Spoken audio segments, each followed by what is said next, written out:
নির্বাচনে কে বিজয় হতো, প্রত্যেকটি মানুষ সেটা বলবে সেই নির্বাচনে দার্শিক বিজয় হতো।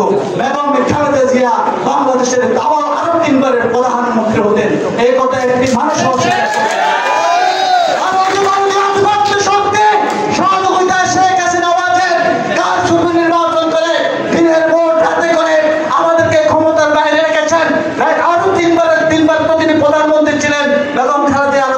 বাংলাদেশের প্রধানমন্ত্রী হবার যে সুযোগ ছিল সেই সুযোগ থেকে বঞ্চিত করে সুষ্ঠু মানুষকে জেলখানায় নিয়ে বিষ প্রয়োগ করে হত্যা করার চেষ্টা করেছে। আজকের রাজনীতিতে কিছু মানুষ আমাদেরকে ভারতীয় আধিপত্যবাদী শক্তি আমাদেরকে দোষর বানানোর চেষ্টা করছে। এখন আমাদেরকে চোর বলার চেষ্টা করে। আজকের পরিবেশ হচ্ছে শুধু আজকে নয়, আগামী 20 বছর যদি বাংলাদেশের মাটিতে সুষ্ঠু নিরপেক্ষ ভোট হয়, সে ভোট যখনই হয় তখনই বিএনপি বিপদ ব্যাপক ভোটের ব্যবধানে জয় হবে। এটা অস্বীকার করার মতো সুস্থ কোন মানুষ বাংলাদেশের মাটিতে আজকে বিজয় হবে। যার কারণে গত 3টি নির্বাচন ষড়যন্ত্র করে বিএনপিকে নির্বাচনের বাইরে রাখা হয়েছিল। আজকে আবার ষড়যন্ত্র চলছে বিএনপিকে বাদ দিয়ে বিএনপির বিজয় ঠেকানোর জন্য, বিএনপিকে রাজনীতির কোণঠাসা করার জন্য। বাংলাদেশের যতগুলি রাজনৈতিক দল আছে আজকে নিবন্ধিত সব দল আজকে বেগম খালেদার নেতৃত্বে, তারেক রহমানের নেতৃত্বে ঐক্যবদ্ধ। তারা ডিসেম্বরের মধ্যে বাংলাদেশে একটি সুষ্ঠু নিরপেক্ষ নির্বাচন চায়। তারা নির্বাচন চায় না, তারা কেনা তাদের কোনো নিবন্ধন নাই, তাদের নিবন্ধন নাই, তারা তো নির্বাচন চাইবে না, এটি স্বাভাবিক বিষয়।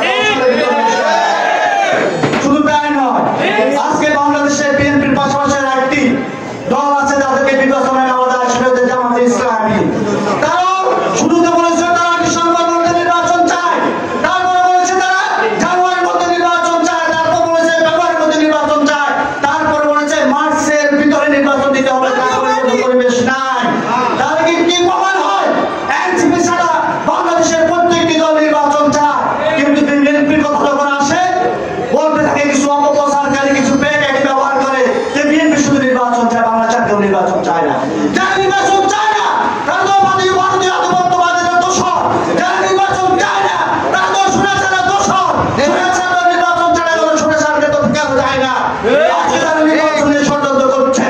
আমরা বলে দিতে চাই বিএনপির ভিতরে কোনো দেশপ্রেম আছে, বিএনপির ভিতরে গণতন্ত্রে বিশ্বাস করে, বিএনপি বাংলাদেশে বিশ্বাস করে, বাংলাদেশকে ভালোবাসে। বিএনপির বাংলাদেশের বাইরে কোনো আধিপত্য শক্তি দোষর নয়, যার কারণে বিএনপি ধৈর্যের সঙ্গে মোকাবিলা করে যাচ্ছে। বিএনপি যদি আওয়ামী লীগের মতো বিএনপির মধ্যে দেশপ্রেম না থাকতো, ভারতীয় আধিপত্যবাদের দোষর হতো। বিএনপি যদি একবার গর্জে উঠে বাংলাদেশের মাটিতে প্রত্যেকটি রাজনৈতিক দল সরকার হয়ে যাবে, সম্ভবত হুমকির মুখে হবে। এই কারণে বিএনপি ওটা করতে চায় না। আমরা একটাই দাবি আমাদের, আপনারা 8 মাস সময় পেয়েছেন, আমাদের এখনো দাবি আমাদের দাবি আগে নির্বাচন নয়, আমাদের দাবি আগে গুরুত্বপূর্ণ সংস্কার করুন, বিচার করুন, পাশাপাশি নির্বাচন দেন। নির্বাচন, বিচার এবং সংস্কার কোনোটাই বিপরীতপন্থী নয়, একে অপরের পরিপূরক, তিনটা একসাথে চলবে। আমরা কোনোটার বিরোধী নয়। আমাদেরকে ঐক্যবদ্ধ হতে হবে।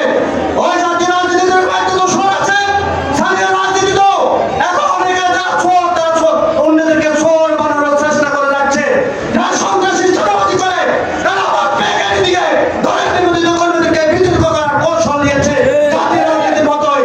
আমরা বলে দিতে চাই এই দলের জন্য, এই রাজনীতির জন্য যেমনি ভাবে স্বাধীনতা, সার্বভৌমত্ব, গণতন্ত্রের জন্য গত 18 বছর বেগম খালেদা নির্যাতিত হয়েছে, নিপীড়িত হয়েছে, তারেক রহমান নির্যাতিত হয়েছে, বাংলাদেশের কোটি কোটি জনতা নির্যাতিত নিপীড়িত হয়েছে। তেমনি ভাবে 1-2-5% বাদ দিলে আপনারা এখানে উপস্থিত আছেন, আপনারা সকলে নির্যাতিত নিপীড়িত আওয়ামী সন্ত্রাসীদের দ্বারা। আমরা কখনো আওয়ামী দোষ হতে পারি না। যারা আজকে ক্ষমতায় আছে, তারা রাষ্ট্র ক্ষমতায় গুরুত্বপূর্ণ জায়গায় আওয়ামী লীগের লোককে বসিয়ে রেখেছে, তারা আওয়ামী লীগের দোষরের মতো কাজ করে যাচ্ছে। তারা বিভিন্ন জায়গায় 8 মাস তো 2টি জাতীয় নির্বাচন